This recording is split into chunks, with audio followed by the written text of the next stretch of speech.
What is up, everyone? Welcome back to another episode. I have Miss Olivia here with me today. We are doing our Valentine's Day episode as advertised on Instagram, talking about all the relationship, all the dating, all the advice. We do a little advice segment at the end, which is pretty fun and lighthearted. And yeah, so happy Valentine's Day to all of you out there, whether you're single or in a relationship. Make it your day. So stay tuned. What is up, everyone? Welcome back to another podcast. I have Miss Olivia Sparks here. Hello. We are doing the relationship episode that we have been posting all over Instagram because we put out the podcast on Tuesdays and Valentine's Day is this Tuesday. So we are recording a couple of days before. But yeah, we're just going to dive on into this relationship, dating, whatever you want to call it. Episode. Yeah. I'm not the expert in love, so I'm letting Olivia. I'm literally the shortest relationship history ever. You're married. So, you want to talk about the shortest relationship cool. ever? I haven't been in a relationship. Dead. Okay. No, I do want to know, just because Jonna and I started being friends within the past year. So it is fun to kind of get to know each other a little more. So I just want to know, like, are you happy being single? Do you see yourself being married one day? Do you want that for yourself? So I don't know. Okay. And I say that because I just got out of a situationship, dating situationship, I guess. And I've always prided myself on being single. Like, it doesn't bother me to be single, but I think the older I get and like all my friends are now in a relationship, I do want that. And I can thank my last dating situationship because I do now know what it is I want. I kept telling myself that I didn't want a relationship because all the guys I was dating didn't want one. But then I was like, oh, I think I actually do. And that's why these keep going bad. You need to find the guy that wants the same thing. Right. And then it would all work out. Easier said than done. Truly. I tell Greg all the time, I don't know what I would do if I had to re-enter the dating game in 2023 because things have changed so much. We didn't have, we had Facebook back in my days, like back in college and high school, but we didn't have really, like, we had no Twitter or Facebook. I'm really showing my age here.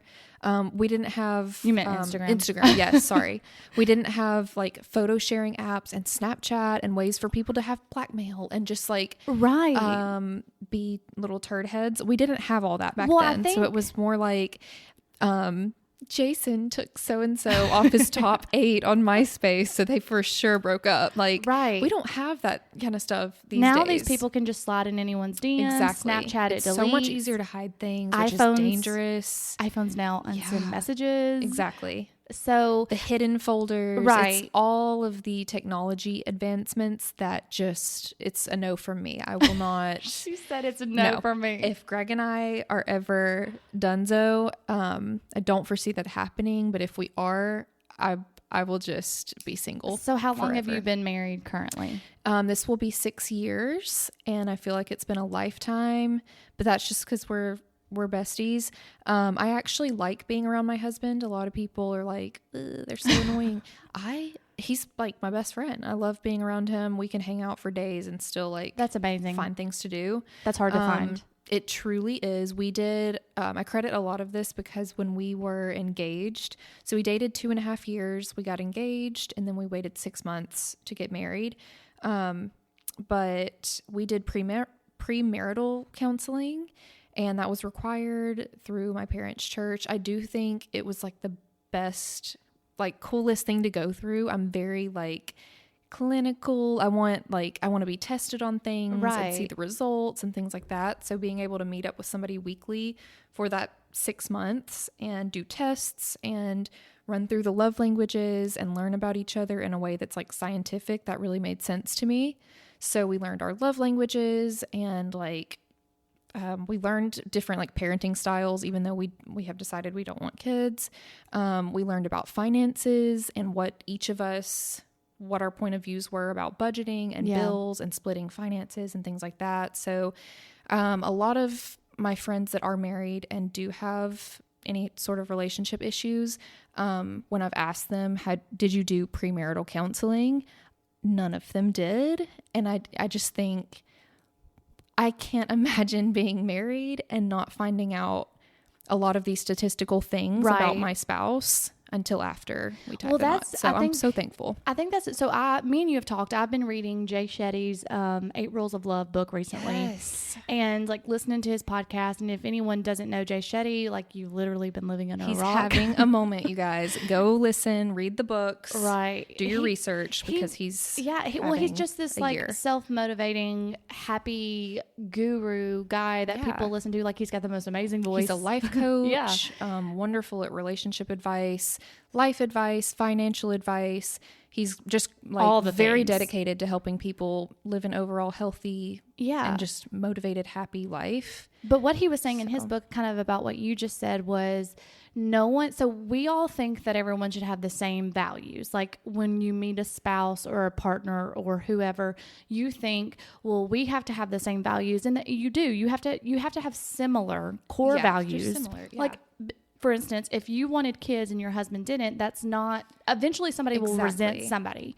But he goes into detail where he's like, everyone keeps saying we have to have the same values. He said, I don't want to date myself. Right. That's what he said. He said, you're not the same person as your partner, but you need to say similar. So it's about even verbiage that you're using around things, because there's a lot of miscommunication. And I can speak to this even in platonic relationships. Like me and a friend just got in a fight yesterday because there was huge miscommunication. I thought I was communicating what I meant in a way, and she thought she was communicating, and we were literally arguing about the same thing. Once we finally calmed down and talked about it, we were saying the exact same thing. Right. That communication is key, like huge on that. And I think if I'm 100% in agreement with Jay Shetty and you about things do not have to match up precisely with you and your like forever partner.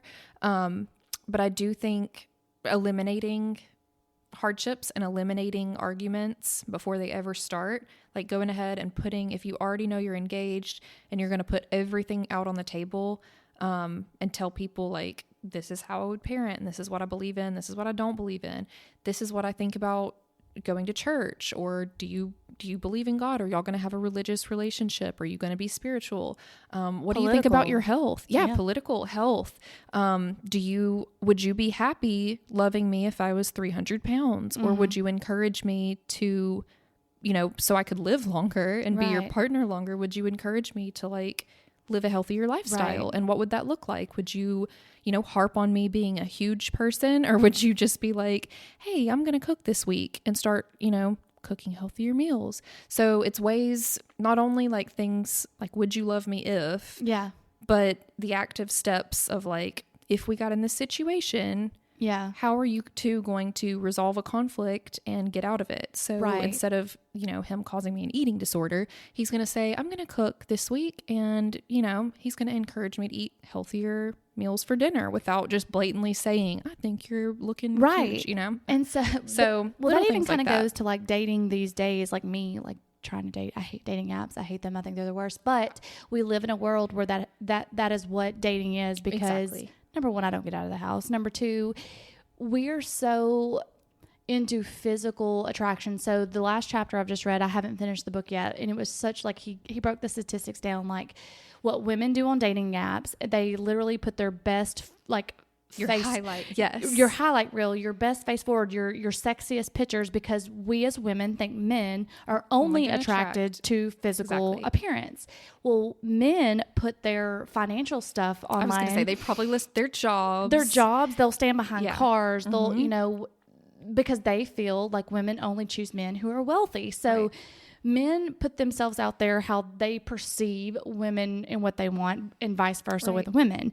So I just thought it was interesting. And he said, but you get what you attract. So like he gives an example of like one of his clients was very wealthy, drove a Porsche, had a great house, and he would always post pictures with his Porsche and his house and like superficial. What he was doing. What are you going to get? So someone very shallow. Right. And he kept attracting women who just wanted his money, and he was don't like, have anything, in common with them. Yeah. And he kept going up to Jay Shetty, and Jay Shetty was like, well, that's what they think that you want them to like, because that's all you're putting in the universe. Right. So that's all you're going to get back. And I was like, oh, And he was like, so if you value your physical appearance, he said that's why a lot of women have trouble with aging, because we try to value our physical appearance because we think that we're unlovable if we're not physically attracted in what the world thinks we're supposed to be physically attracted. This is really so he said right women now. Literally have the hardest time aging because that's where your value is. Exactly. You value your youth. It's like, yeah, it's crazy. Your best days, and you don't ever want to let those go. And It used to be Forever 21 for people, where when they felt like they were just aging, they would just go to Forever 21 and buy, the tightest pants or a corset top or something. And now people are like, I don't want to let go of like my face or whatever, so I'm going to go get 50 units of Botox. And that is me. Well, I mean, calling myself out. Same too. But he was like, but we could all value, beauty in different ways. If you feel like aging is beautiful to you, you will put that out in the universe, and then you will attract someone who feels that aging is beautiful. And I was just like, wow. I think I do agree. I think aging is gorgeous when I look okay. But Greg is like, he is perfectly happy with his crow's feet, and he's like, it means I smile a lot. And I'm like, okay, I sound super shallow, because you are correct. You have those lines because we laugh a lot and you smile a lot, and I shouldn't be asking you to use retinols and skincare to cover them up. So I'm like, at least use a sunscreen. But I think there's a whole different standard, and this is a whole nother topic for another day, but I think there's a whole standard for women to stay youthful, because men can be 80 years old and still, like, no one thinks that they're unattractive with wrinkles, unattractive with a dad bod. They could literally pull a 50-year-old woman at 80 years old. So we constantly feel, and it's not true to, true to ourselves. I think it's more true to society. And that was on our last podcast where I said, I'm trying to let go of societal norms because yes, that is a thing. It's truly a thing. But I think there's also women out there that are only looking for a sugar daddy, and that they are only looking for wealthy men. Right. So no, I 100% agree with that. I was going to say something and now I forgot, but I will circle back. I do that all the time. Yeah, we're going to circle back because my brain is like, can't compute right so now. Since that was a long intro, guys, sorry about that. We just kind of got a little deep there. Olivia, just take it away. What do we got next? Okay. So I've been listening to, as usual, lots of podcasts and reading some books and watching some movies and TV and things like that. And so there's just certain topics lately that have to do with love and things like that I just wanted to babble about with Jonna today. So, and also, Olivia posted an I can't ever say this word. Oh, I'm so anonymous excited. Box that we'll get to at the end. So stay tuned for that, guys. Yes. So we're going to do a advice segment / like, send me all your comments, gripes, complaints about love, dating, marriage, whatever, and we're going to answer those at the end and just read listener submissions. I think those are great because it really brings you in your cars, heading to work or home from work. It brings you guys into the podcast with us. So please continue submitting things when I post the anonymous boxes or when Jonna post the anonymous boxes, because that helps us help you. But let's just go ahead and put it out there. We are not qualified therapists. I know 100% people send in things. I've already been like, guys, this neither is just, of us have kids. You're not married. So I'm not married. I feel unqualified. Haven't even been in a long-term relationship. Let's just put that out there. So if we give advice, take it with a grain of salt. It is not salt, girly. Don't let this change the course of your life. If I say don't have kids, don't go get a hysterectomy or something. No, so we're going to have fun with that at the end of the episode. I'm so excited. For now, we're going to talk a few topics just because I kind of want to interview Jonna and see what, I don't know, get to know you a little bit better. Okay. This is your audition for The Bachelor. I'm just kidding. I wish. No, I'm just kidding. I don't. That would be too much pressure. Recently, Magic Mike came out 2 days ago. Oh, it did? I didn't realize. Okay, so I had never seen Magic Mike until about 2 weeks ago. Greg went on a work trip. I was so freaking lonely at home and mad that he was off on a trip again. And so whenever Greg and I first met, back in the day, he got called Channing Tatum a lot. Back then he had a shaved head and no beard, and he looked a lot like Channing Tatum. He was in the gym all the time, and he's like 6'4". He's a big guy. So anyways, I was like, well, since you're gone, I'm going to watch a Channing Tatum movie. And he was like, okay. And I was like, does it not bother you that I'm watching like a stripper movie? And he was like, no, like, what are you going to do? Like meet Channing Tatum next week? And I'm like, you don't know that. He lives in Coleman or whatever. But anyways, it just made me think about, I asked him the other night, like, does this hurt your feelings if I'm attracted to celebrities? Mm-hmm. Is that a thing for you that like, that would hurt your feelings? And then there's also the topic of celebrity hall passes that we got on, and we were like, who would be your celebrity hall pass?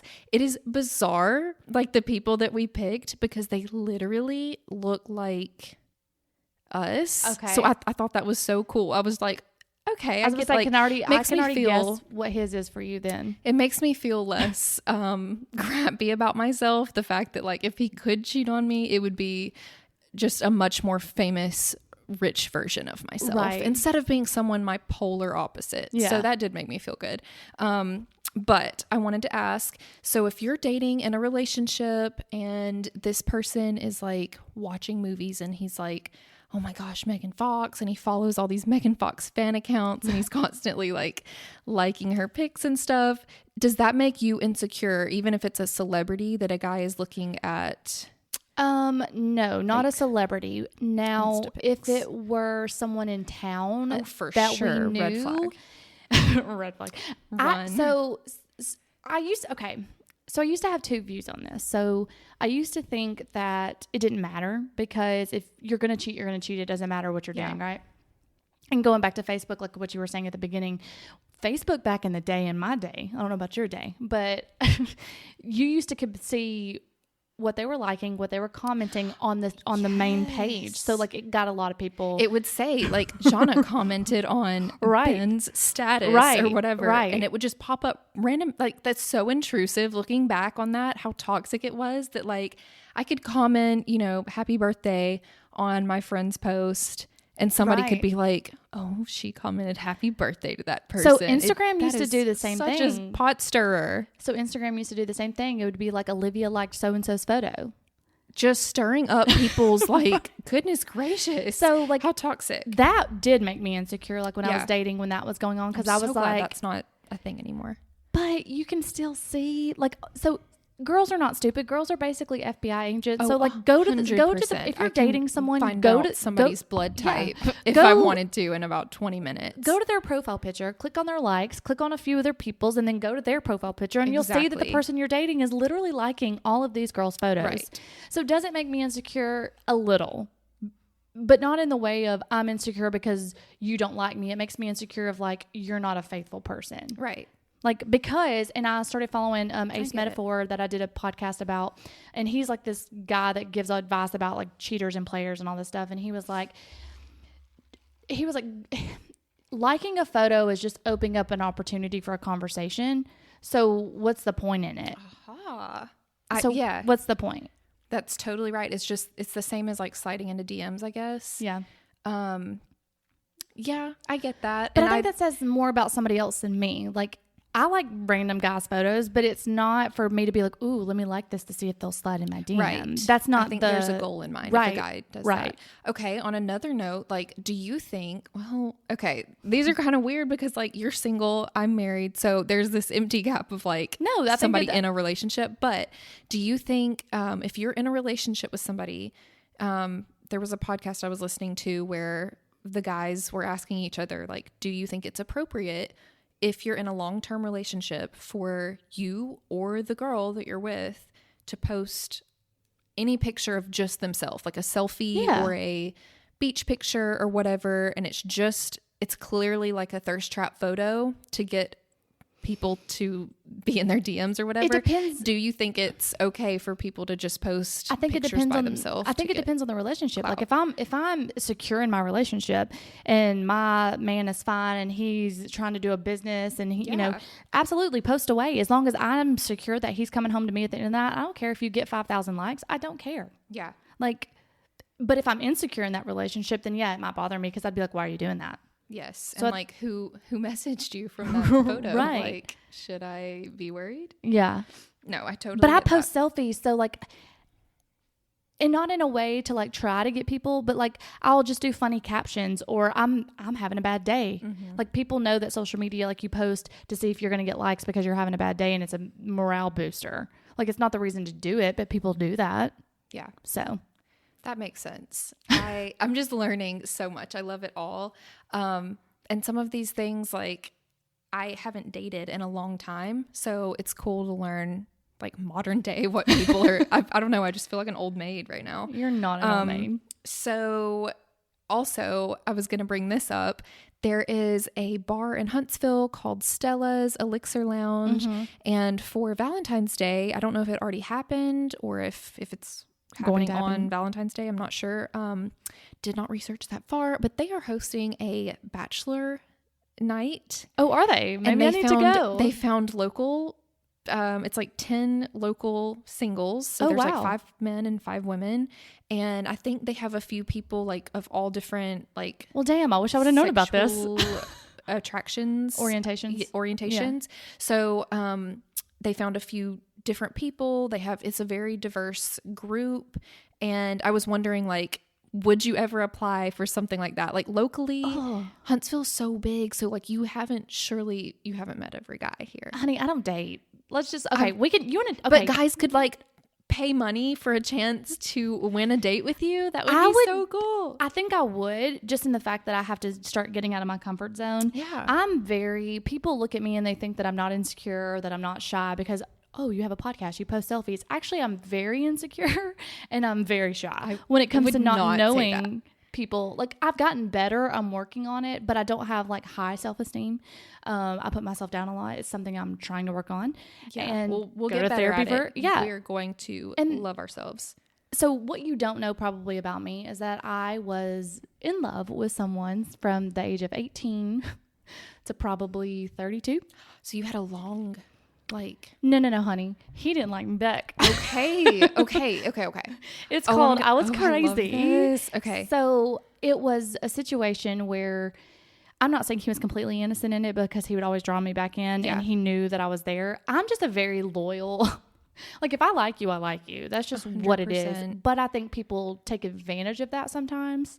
Yeah. And then I don't know. I recently let that go and I was like, I dated people in between, don't get me wrong, but I've never like had a relationship where I was like, this is my boyfriend. Like I've dated people in between and it's just always a shit show because guys fucking lie. Yes. So let's talk about that. So you want to get on a dating profile and people on there are to date. So this is where I get angry and where I feel like I can't date because I'm honest. I'm very... What you see is what you get. That's literally me. I don't... Like, if I tell you something, it's not because I have an ulterior motive. I literally... am an open book. Greg says all the time, you tell people too much of yourself. Like you're too transparent and you need to guard yourself more. Well, my therapist told me that too. She was like, when you're dating these people, you're essentially telling them how to treat you because you're giving them, like when you say, oh, this guy treated me this way, then they're like, oh, now I know how to play her or whatever. And I was like, oh, but I'm thinking, I'm giving you a free roadmap. Like it should be so freaking easy for you. That's because I'm literally telling you how to treat me. Like, you know, so I see things like in relationships or friendships, just, I feel like being more open and like transparent cuts out those communication issues of people thinking like, what did she really mean? Just communicate what you really mean. Like say what you mean or don't talk at all. That's very much so me. I will tell you what I mean. There's no hidden things behind it. Whatever. Exactly. When Greg and I started dating, he told me that he was going to marry me probably 2 months in. He was like, I don't know how, like we're still both in college. I'm going to marry you. You're going to be my wife. He introduced me to his family. he was so intentional about things, and I had never had that before, and it just made me feel so secure. But I do think communicating with him the ways I had been hurt in the past and telling him these are my scruples. These are my like rules. If you break one of these boundaries or you don't see eye to eye on this, these are my rule, my, what is it called? Non-negotiables. Deal breaker. Yes. Yeah. Deal breakers, non-negotiables. And if we don't align, we need to go ahead and know now, because I can't get hurt again. So I think it's good to talk about that stuff. For example, like 6 years ago when I was on dating websites or whatever, and they would post, like when I was on Match or whatever, they ask, are you looking for a relationship, something serious, something casual? And most guys, because women usually, I'm not saying that there's not any women, but usually women are on dating apps because they want a relationship. They're looking for a partner. They're not just like a companion, not a one night stand most of the time. Do you think guys are the opposite? That guys are the opposite. I think that, I'm not saying all guys, again, this is not like a black or white thing. This is just like obviously my interpretation, but there are guys that will put out there like, oh, I'm looking for a long-term relationship, because if you're on the app and you're like, oh, I'm just looking to hook up, someone's going to swipe left on you and be like, nah. Yeah. Or right, whichever way she is. I don't know. And so like one of the people I follow was, he made it like a funny little reel about it and was like, if you're lying on the dating application, that is a fireable offense. 100%. Like you haven't even met the person in person and you're already starting. Right. Like, no, you're already lying. But he goes into like something, it's called like dating with intention. Like if you're not dating with intention, period, and you don't say that on the first date, like if your intention is to literally just hook up, and you say that exactly, if somebody's intention is to end up getting married in the end, then you're not going to be compatible. Like, well, and it's just fucking with someone's head, in my opinion. Stop trying to push and make things work. I think one of the things that, and it's because I've been there before, but one of the things in my friendships, like girlfriends that are dealing with dating still, one of the things that just is my pet peeve is when the guy leaves and comes back and leaves and comes back and leaves and comes back. And then it's like the 8th time and all your friends are like, well, we already know you're going to take him back because he does this to you every 2 weeks. Right. It's literally so manipulative, so painful, so hurtful. And it makes you look like an idiot. And that, like, I don't think any of my friends are idiots. I have no patience as I'm older, because I've been there before. I've been left and taken back and left and taken back and left and taken back and just so manipulated, and it literally broke me. So I see it happening. It's almost like generational, like we were talking about, but you see it happening to like my friends that are 20 and 22 and 24, and like, it's just like watching myself in the past, and you can't say anything about it because you don't want to like hurt your friend, but you're like, girl, like you were so much better. Like, why? Well, number one, why do people stay when it's you can't 8 to 10 times? Is it the addiction of, I think is it the release of the like dopamine? So all the hormones. Jay Shetty says that a breakup is the same as someone who is addicted to cocaine chemically. Okay. Scientists have studied the brains of someone going through a breakup, and it lights up the same responses as someone who is withdrawing from cocaine. So it's almost like the only way to stop the pain is to go back. Yeah. The only way to stop it is to go back. And then the people make mistake of jumping into a new relationship right after they end stuff, where Jay Shetty says if you just sat in solitude, you would actually have a lot of growth in yourself, because you have to sit and say, well, what did I do to ruin this? What did they do to ruin this? What do I want? What do I not want? Yeah. How can I improve myself so the next time I do get in a relationship, I'm number one, a better person. I can handle things a lot better. You know, we're not perfect. No one is perfect. No one's perfect. And I'm not perfect, and I'm never going to be perfect. I'm a very emotional person. And I come off like this, like hard ass, because that's just the persona I put out there. Like, I don't care. I don't give a fuck. But really, I'm screaming on the inside as my inner child is like, someone just listen. Someone just listen to me. I just want to be heard. And so then I act crazy. No, and I'm just emotional. I cannot see you. I mean, I've never dated you, Jonna, but like, I just feel like you have your head on straight, and you sometimes, not all the time, have a wonderful heart. And I just think the men of today's world are not It's almost like they don't make them like they used to. Just learning like I used to. Like I used to hold things in and be like, oh, that doesn't bother me. It's okay. That doesn't bother me. It's okay. When it really did bother me, right? Yeah. So like, and it kept stacking and stacking and stacking and stacking until finally I explode and the person's like, I don't know why you're exploding. And I'm like, so I'm trying to be more intentional now as I'm older, going, hey, that really did bother me. So it requires a lot of communication. And a lot of guys are like, you're communicating your feelings a little bit too much. And I'm like, but I need to. Or I'm going to explode on you. Literally the right person is, they're going to see that as like, oh, she's literally giving me a guide to loving her the right way and how she wants to be loved. And literally when you meet the right one, it will be so easy, like breathing. I don't know, like in past relationships, it's almost like your mind or your heart, like, like there's a breakup coming, like impending doom is happening around you. With Greg, there was never, we've never had fights or like no hiccups where it made me feel like, oh my gosh, like today's the day it ends. Like that's what it is, right? You should never fear someone leaving you because you fight. People are going to fight. Exactly. Friends are going to fight. You are two different personalities coming together, trying to make a friendship work, trying to make a relationship work. You're going to butt heads at some point because at the same time, we are not the same people and we don't have the same exact values. Right. And we're going to miscommunicate at times, but the way I think around that is communication. Jay Shetty, like you said earlier, I keep referring to Jay Shetty, but it's just because I'm reading his book. But you had said, and he's a genius, right? He says so. You learn your love languages, right? But no one wants to talk about your fight languages. And I was like, ooh, good. He was like, what if I'm a venter and you're a hider? And so a venter means I need to say it right now. And the hider's like, well, I need to go into my room for 48 hours because I can't listen to this right now. And then come back out. Right. He said that him and his wife had to talk about that because he was a venter and his wife was a hider. And so in his mind, because she wanted to go away and recluse, she didn't love him until they talked about it. So you think they don't care because they're running away. Right. Or you get abandonment issues because they run away. Because people ran away your whole life. So then you're like, oh my God, what did I do? But so yeah, everyone needs therapy. That's the key to this. I do think, like, regardless of whether I know there's people listening that are super like into their church and Christian, and then there's people out there that aren't into anything. I think regardless, therapy is so helpful for people. It is. Basically, like, your friends, your family, they are always going to be biased.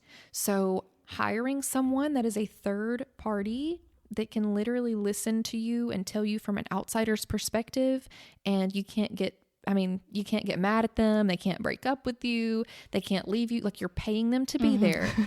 They're going to give you a non-biased opinion from the outside on what you're going through. And like, sometimes I would talk to my therapist and just be like, am I crazy? Like, is this because of the way I was raised? Is it the person's fault or is it mine? Because please call me out if it's my fault. And then they would be like, I think because of this in your past, it's causing these reactions in your mind. So you're seeing the situation from this point of view when the partner might not be thinking about this at all. Like, I don't know. And something that I learned in college was, there's a book called like Men Are Like Waffles, Women Are Like Spaghetti. Yeah.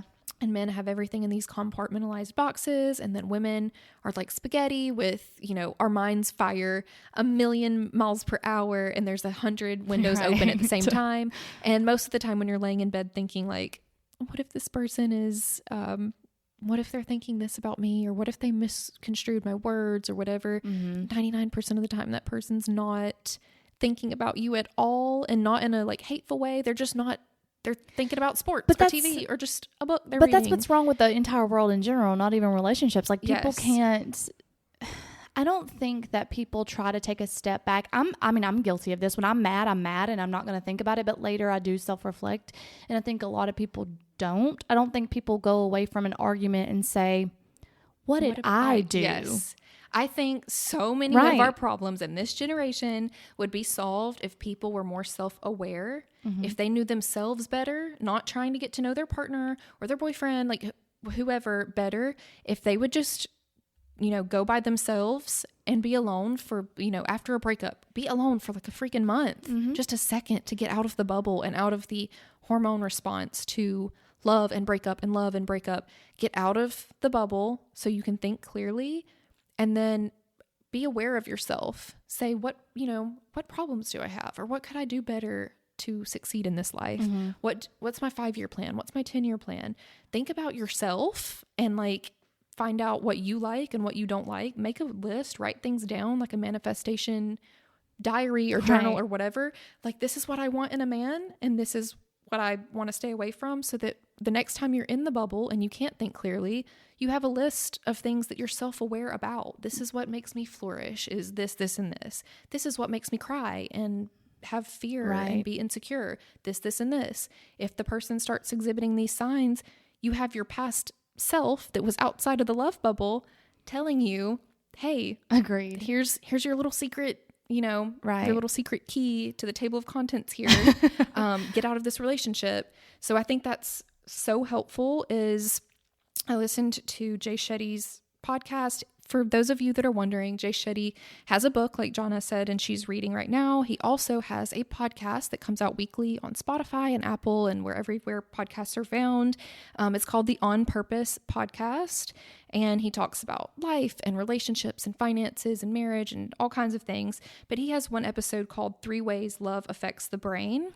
And this is kind of going back to what Jonna said about how your hormone levels are different. He said that when you first fall in love, scientists did brain scans, and they found out that when you're getting those first feelings of like attraction and lust, and you're finding like, oh, I'm attracted to that person, and it's like your first few dates, your body can't tell the difference between that and your stress hormones. Right. So your stress levels, I think I'm cortisol. Sorry, I'm horrible at science.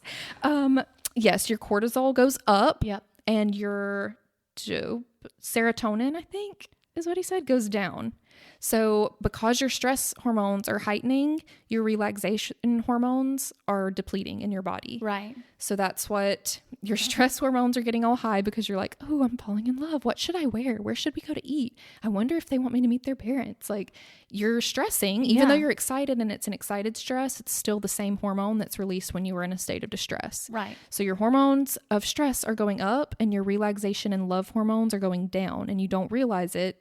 So you start getting insecure because your happy hormones are going down, and then you bottom out because you're like, oh, great. Now I'm in a state of extreme stress and anxiety with no cure of happy hormones. Right. So he was like, basically, when people date for a long term, like when you get in a long-term relationship, you basically, when your hormones balance out because of that comfort of being together with that person and having just the comfort really of like companionship, your hormones will balance themselves out. And then you start thinking, well, now I don't have, like, where did that excitement feeling come from? You start missing the stress hormones because you're in a comfortable relationship. And then you think you're not in love anymore. Exactly. So when really he said you're falling into a deep state of love, some people think, oh, we've lost it. So we have to create drama to bring that stress hormone back. Right. Because they're addicted to the stress hormone. Yeah, the chaos. And I'm like, oh my gosh, like it makes sense. Makes sense. Yeah. And so learning, I highly recommend you listen to that episode if you want to listen to truly the science behind falling in love and what it does to your brain, so that you don't fall into this mode of like, I'm out of love. Let me start some drama and break up with him and see if he comes back and blah, blah, blah. So, well, even to caveat off of that, listen to that. He talks about in the book, and it's on this recent podcast, I think it was like 6 red flags in a relationship, and it's for everyone. He was talking about like how sex increases your oxytocin. So you literally forget like all the little bad things. So like, let's say y'all are having a huge fight, you're talking about breaking up, and then you have sex. Well, then all of a sudden you can't remember it. Exactly. But he talks about women's oxytocin obviously boosts higher than men's. That's why when you have sex with a man, a woman feels like you're in love with them, where men, that Sex is really hard with men and women, right? Because like men can physically just go do the act and not fall in love, and it really not mean anything. That's why women, it's all about like mentally, you have to be in that space. Well, when you talk about cheating, like if a man has sex with someone, they literally can look at you and say, "Well, it didn't mean anything." But the way sex means to women is emotional. We're like, yes, it did. Right. Exactly. So yeah, I completely agree. He's spot on with all of like the hormone talk, and like it makes sense. So much sense. And I love making sense of things. I don't like to go through life believing things just because someone told me. So go listen. Please go listen for yourself. Go read his book. It's amazing if you are dating or if you're married and just want to strengthen your marriage. He was a monk for a few years. He left the monastery when he met his wife and they got married, and now he uses that mindfulness. His book is just like you have no idea. He uses all of those techniques that he learned living with nothing out of a gym locker. Right. For 4 years, he uses all of those, having nothing and that way of life to tell us, how we're messed up, and basically like, we also love people how we think they want to be loved. Right. So if he talks about how he did this huge grand gesture for his wife's proposal. He was like, because that's what people say. And then he asked a friend, how much should I spend on the ring? And they told her, and he even dated it back to why, like it was on a commercial in the 70s. Yeah. And he was like, but all my wife wanted, because my wife is super simple, she wanted it to be private. I made it into this huge big deal. Special thing. Right. Yeah. So we love people how we feel. Exactly. We want to be loved. It all goes back to self-awareness and communication. Tell your partner, like, if, I don't know. Okay. Don't hide who you are. Show them who you are so that they will know, oh, she doesn't like huge, public displays of affection. Maybe I should just have a private, intimate moment with her. Okay. So that all the serious stuff out the way. Okay. So quick little questions. We're going to get into the advice column. I'm so excited. I'm nervous. So who is your celebrity crush for one? Me? Yeah. When? Now? Yeah. I don't have one now. Okay. But I did used to crush on Channing Tatum really hard, but now I don't find him attractive. Okay. So I feel like as he's aged, and this goes back to the beginning of the episode, like we don't want to age. But like I don't know. He's a horrible actor, though. Horrible. But when I was younger, I was like, he's so attractive. Him on screen, you can't get past the abs. So you're just like, oh, he's amazing. And then I watched I hadn't watched Magic Mike. I didn't know it came out in like 2011. I was in 11th grade. So oh my God, I wasn't graduating college. Yeah, I wasn't allowed to watch any of that stuff. So I didn't watch it until like 2 weeks ago. And I was like, oh my gosh, this acting is so bad. The movie was like, I could barely get through it because the acting is horrible. The plot, the acting, the writing, just garbage. And I was like, oh my gosh. Well, then you watch the second one that came out like 5 years later. He looks 10 years older. Now he's going through a divorce and has a child, and his ex-wife got pregnant with another man while they were still going through the divorce. And it just, you can tell he is aging. Like he's been through a lot. Yeah. And I'm like, if I had to pick one now, it might be Matthew McConaughey. Okay. Because I think he's an attractive older man. He's weird as fuck. 7 degrees of separation. Like he's related to Channing Tatum. He's weird as fuck, movies. So but he's hot. So when Greg and I were just talking, like, of course, like we would never cheat on each other, but we were like, who was your celebrity crush, or who would you like? Who would be your hall pass if you ever just met this person randomly on the streets? Like, who would you want to share a drink with or whatever? And I was like, probably Chris Pratt or Channing Tatum. And at first he was just like, you would cheat on me? And I'm like, no. But when you look at the pictures, like the amount of times we get stopped at restaurants and people are like, you look like Chris Pratt. Or when he had his shaved head, like he would get told. So that's why you think maybe you're, and I think that's why drawn to them. Yeah, like I don't want to cheat on, like I don't want a hall pass for somebody that's his polar opposite. Like I married him for a freaking reason, right? And I've never met this person. Like I've never met those celebrities. All I know about them is their looks, and so I just thought it was scientifically cool that I picked the same. What's that guy's name? Jesse. He's on Grey's Anatomy. Palmer. Is it Jesse Palmer? The one with blue eyes? Yes. Oh my gosh. Yes. So maybe him. Okay. I do like him better with a shaved head. He grew his hair out recently in a show I watched, and I was like, no. Ooh, I can't picture him with. I'm like, I mean, it's not like it's like hair bad, other than shaved. Yeah, I've only seen him in grays, so I really don't know. And then Greg's for me was like, who did he say? Rachel McAdams or the Olsen, like Mary-Kate and Ashley, or like Elizabeth I was wrong. Olsen. I was thinking that he would have said for you, because if you were saying going off looks, I think you kind of look like if you say Felicity right now. No, what's her name? The American Girl. No, I will die. What's the redhead's name that's really popular? She was in Scarlet A. I'm terrible with actresses' names. Oh God, what's her name? I can't think of it. She's redheaded. She's got blue eyes. Oh, the one from Bridgerton? No, but you do look like her. She hasn't been in anything in a while, and I can't think of her name. It'll come back to me. Oh, Emma Watson? I think, no. Emma. Look up Scarlet A. One of the Emmas. No, I know what you're talking about. Like the red letter or like. Oh, yes. The Scarlet Letter or something. I don't know what it is. Did she wear a A? Yes. Anyways, you kind of look like her. Emma something. I don't know. But yeah, he's like he's an old soul. So he really likes like Rachel McAdams and the Notebook days. And hey, you should watch The Vow. 2000s. I watched it last night. It has Channing Tatum and Rachel McAdams in Okay. it. Well, there you go. Did not know that. We have our little date night picked out. There you go. I'm so excited. And they're in love. So okay, let's see. Maybe that will distract from the fact that Channing Tatum can't act. He's okay in this one. Maybe the writing was just really bad in Magic Mike. He did write it, so yeah, maybe he should be a physical trainer. Maybe so. And not have a And script a dancer. or anything. Go back to dancing. 100%. What's the next one? Get your stem cell therapy for your knees, Channing, and just go back to the stage. Okay, so now we're going to go to the advice segment. And this is also, I had people submit just anything they wanted, really, love related. So some of this stuff is really funny. And some of this stuff I can't give a legitimate opinion on because I don't have children. Okay, sorry you guys. I just drank a spicy Coke and I have the burps. Okay.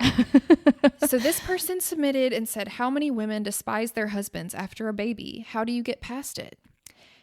And I was thinking, how many women despise their husbands after a baby? Mm-hmm. How do you get past it? And I was just thinking, like, why would you despise your husband? What's he not doing? I don't have children, so I don't know. So pretend that you do, and you pretend like if you had a child, why? So I would think, why would you despise your husband? So to me, I would despise my husband because he's not helping with the child. Exactly. Or he wanted you to have the child. And you didn't want them. Then you get the child and he's like, okay, wake up. It's 3 a.m. Because I have a lot of friends with children, and none of my friends despise their husbands. But like when I hear conversations or see social media where they're like, well, he's just not helping. And like, I've got this different body. I'm not. So I don't know why. You've got a different body, 10 times the amount of chores, housework. Yeah. You may want to talk to your doctor because that could be a little bit of postpartum depression and anxiety. For sure. And I don't know how long that lasts after kids. Like I don't know if this person has school aged kids. Right. Definitely check in with your partner. We cannot give you advice on that. Check in with your partner. Go to therapy, as we said, because you need somebody from a third party that's licensed in this, that probably has kids. Like, I don't know. Go see a therapist. Tell them how you're feeling, because we unfortunately do not have children that we can we've relate to this situation. And I don't have a husband, so so glad we could help you with that. Thank you so much for writing in. I'm so sorry. Okay. Let's see. I would hope not many women despise their husband. I hope, but it's very possible. Go see a therapist. This one says, nothing pisses me off more than a husband who won't help with the laundry and housework when their significant other is working late hours. Okay, so going back to Ace Metaphor, if y'all haven't listened to that podcast that I did, it's hilarious. He says that he was agreeing with women on this, saying, it is no longer the days where a woman stays at home. So you cannot, this is his words, not mine, you cannot expect your woman to be the housewife, the worker, bringing home money, contributing to the household, and being your motherfucking porn star. 100%. They have too many jobs for you to work 1 10-hour shift and think you've done your job for the day. But where I think they've women still got 5 jobs. But where women go wrong is in the beginning of the relationship. We like to nurture. We like to do things enablers. So we enable it. So then it's they expect it. It's an expectation. So you have to, again, communicate how you're feeling and tell them like, hey, you're going to have to help. Yeah. Like, I would just, from again an outsider's perspective of someone that does not have kids, you have got to, before you have a child, I don't understand people taking children lightly, or having kids and being like, I just didn't know it would be hard. I just don't have. I don't relate to you at all. No, and because I know children are hard because I don't want children. About that, because you knew that this is a lifelong commitment and that you would no longer be the first person in your life, and you will always, like, your life is going to revolve around little people. So I just don't understand when people have kids and they think it's going to save their relationship or be so easy or whatever. It's only going to get harder. And then the other person's going to resent you, and you just be very sure before you have a child with someone, be sure that this person can handle it.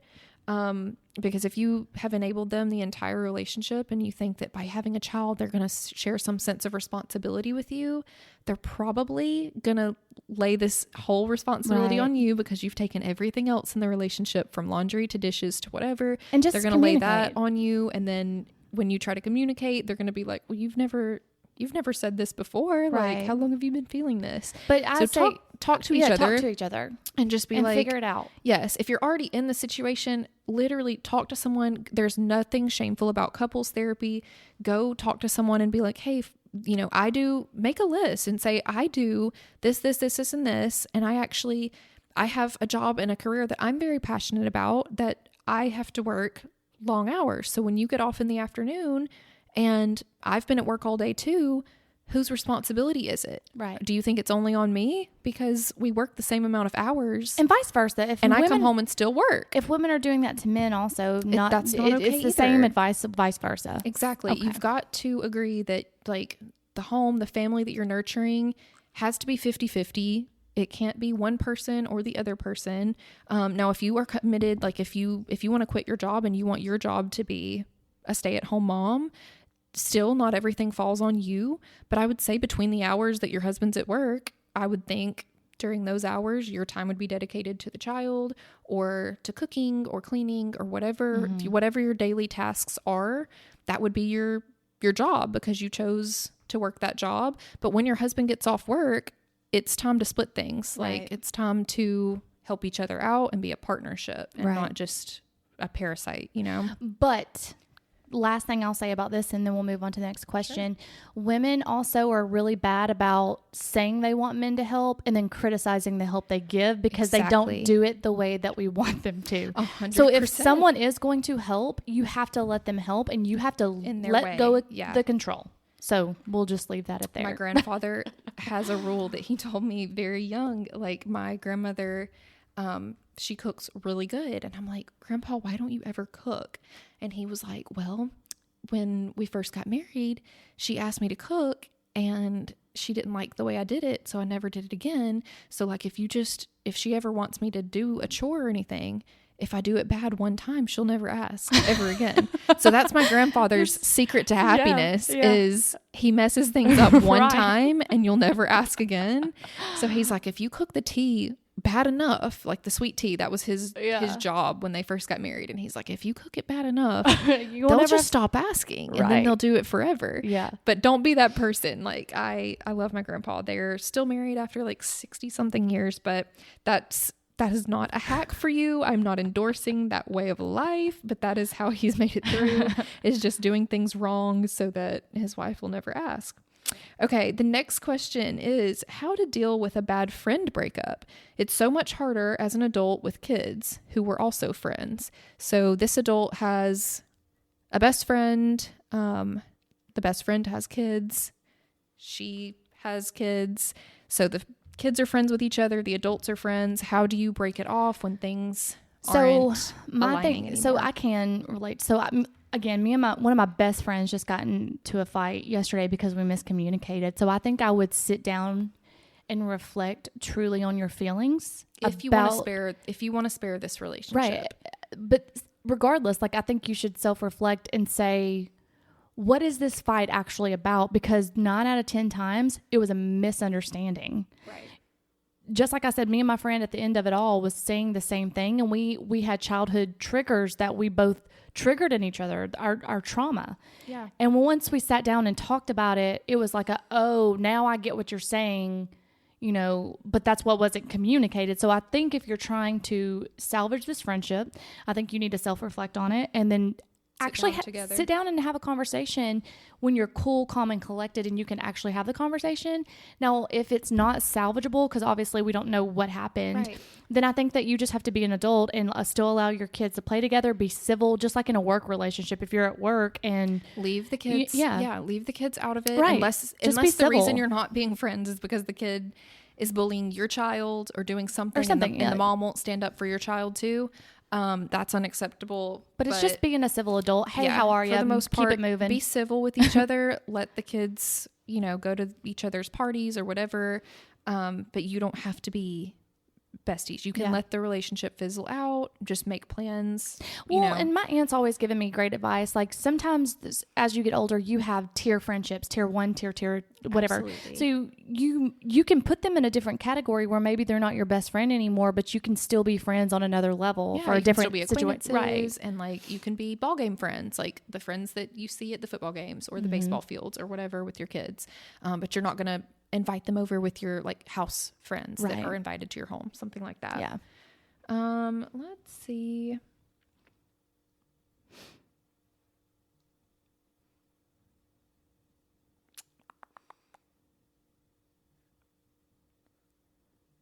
Okay.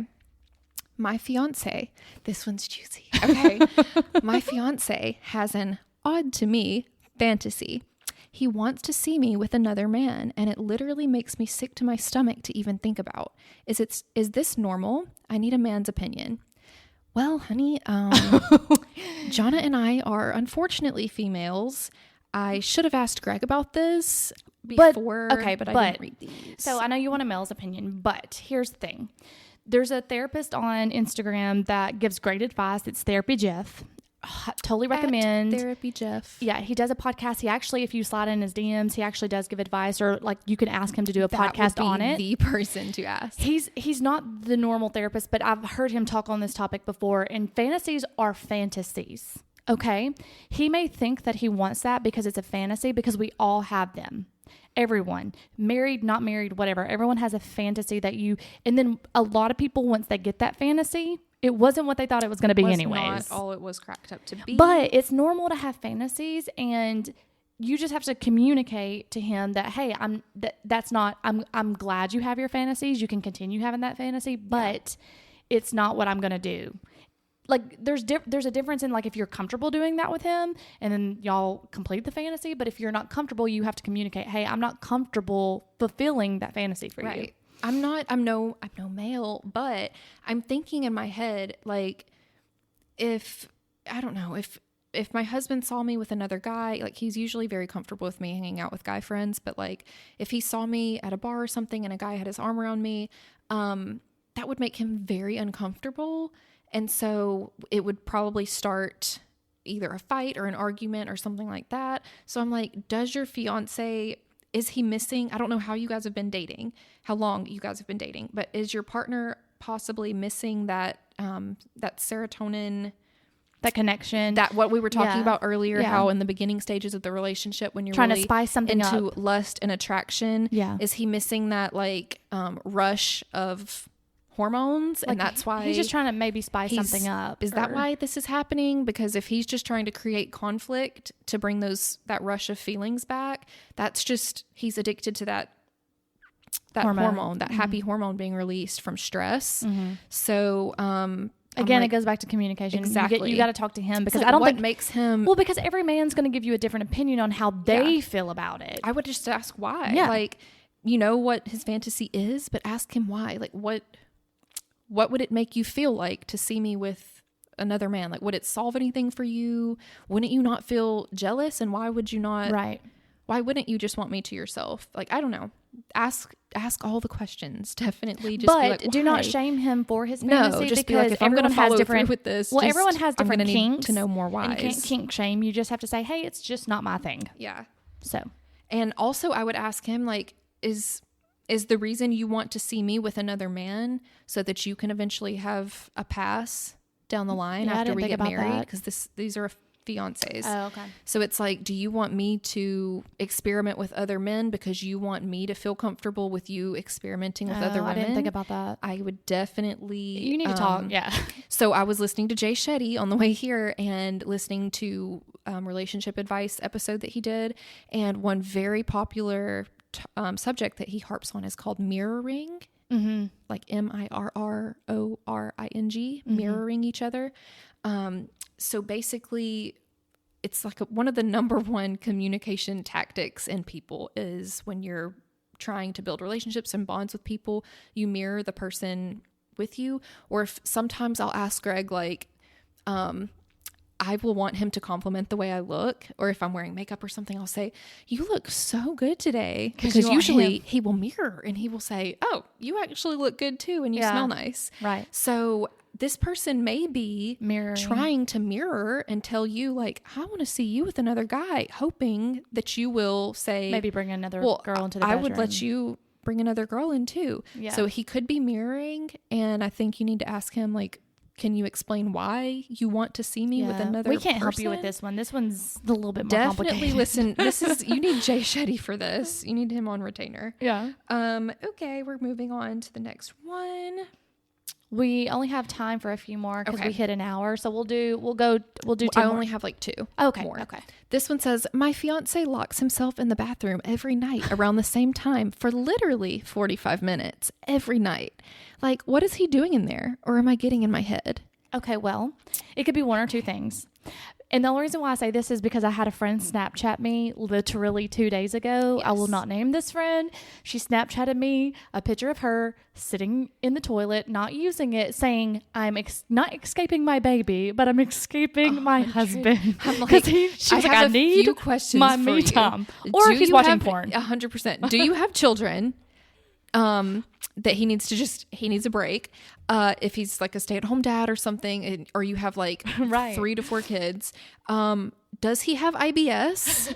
And then if no, he's for sure watching porn. And that's something that you've got to communicate about, and he needs to be honest and open about. That's a secret you can't keep in a relationship. Like I'm not knocking anybody that does that, but like you cannot keep secrets like that. Because if he's having intimacy in the bathroom for 45 minutes and then coming to bed and not touching you, that is an issue. Well, so we think it's one or two things. Either he needs some time by himself, or one of 3 things. One of 3 things. he needs some time by himself. He's IBS or porn. That is the answer for you. That's the name of the podcast. You can ask him that. Let's see. Last one. IBS or porn. Sorry, guys, if we didn't get to all your comments. We will get to them eventually in other episodes, so keep writing in because this is kind of fun. I like it. Okay, actually, I think... No, this is the last one, yes. Okay. My husband cheated online by looking at nudes and talking to girls he claimed to know are mostly bots and not knowing any in person. I don't know how to forgive him. He says he's done and won't do it again. He is pretty sorry, but I can't let it go. I want to stay with him, but am I being petty? So let's break it down. She has a husband. He has like emotionally, I guess, cheated online, looking at nudes, talking to girls. He claimed he thought they were bots. And bots don't talk back. He says he doesn't know any of these people in person. Okay. So... does she forgive him? She says he's pretty sorry. I don't know if she means he's a sorry husband. I think she means like he's very apologetic. He's very sorry. Okay. And she wants to stay. Am I being petty? If you do stay, this could be a habit, a recurring habit, because if you hadn't have found out, this would still be going on. Mm-hmm. And then you need to find out how deep he is into it, because it could be an addiction at this point. and he could be hiding it for months and months and months more and you not knowing about it, and they'll just get better at hiding it. So you need to like really, really have a sit down, come to Jesus meeting and talk about this with your husband. Find out why he lacking intimacy in y'all's relationship, and that's why he was looking online for it. Is he having so much intimacy with you, but he's also needing it online? That could trigger like maybe a sex addiction. But I also don't think this is for just you. I think you definitely need a marriage counselor, because 100%. I think that cheating is, yes, you can forgive him if you want to. If that is what you want to do, you love him, you want to forgive him, he's apologetic, but there will be trust issues that you have to repair. Literally, and you will have to work through that for things to progress. Here's some things for females though, and because I like to give both, like, I think that females will say they forgive someone, but then they bring it up every time an argument's occurring or they're just mad. We are great at that. So if you're going in the back of our mind, right, for a safe, but if you're truly going to forgive, and you don't have to forgive immediately, you can forgive on your timeline, but you have to communicate that. You have to say, hey, I'm not over this. You have literally broken my trust. You don't get to be intimate with me. You don't get to tell me what to do. Like, you don't get to say how I should feel about this, because these are my feelings. But then at the same time, when you do forgive and you say you decide you want to stay, you really need marriage counseling to help you through that transition. Yes, you've got to get through it. You've got to find out why he was like going down that alley in the first place. But then you got to he's lacking intimacy with you, and it's because you have been, say you have kids or something and you don't feel sexy anymore, so you haven't been having sex with him. He's going to find other ways, like he's going to find other means for that most of the time. So, but I don't think that's acceptable either, just because someone isn't giving you intimacy. For sure. But you do need to find out why. Like, there's got to be a why, and then a resolution to fix it. But like, maybe he doesn't know that you're insecure about your body, and he needs to give you more words of affirmation, or tell you, maybe he needs to do more acts of service around the house so that you can mentally release and be able to have sex with him more regularly. But this is something that would all be gone over in marriage counseling. And I think if you forgive and you choose to forgive, you have to forgive and truly forgive and let it go, because you can't bring it up every little fight that you have. Well, remember that time that I caught you looking at pictures. You can't bring that up. If he adds his boss on Facebook or something, you can't be like, oh, are you cheating on me? Because you haven't actually And I think people can change if they want to, but they have to want to. It doesn't matter what you do. It's not about you. It's about him at this point. Yeah. So I hope that our advice was helpful, lighthearted, and fun. We love you guys. Thank you so much for writing in. This is so much fun to see just anonymously. We do not know whoever submits anything in. We do not get a picture of you. We don't even get part of your Instagram handle. Nothing. So I do have just a little funny story that someone submitted to me, because I don't have the anonymous box, and people are like, I'm not submitting that shit. He was just saying that he went to dinner with this person, and she finally admitted she was stalking him, and he was like, huh? So I was like, oh, that's not good. Okay. She just communicated right on down. Yeah. But thank you guys so much for listening, and this is just a fun, lighthearted episode, and I hope y'all all have a happy Valentine's Day. Happy Valentine's Day. I hope that everyone gets love this Valentine's Day, has a very good dinner. And if you don't have someone and you're single, take your fucking self out and watch Magic Mike's Last Dance on HBO Max. This is not an ad. I'm just kidding. All right, guys, until next time. Bye, guys. Bye.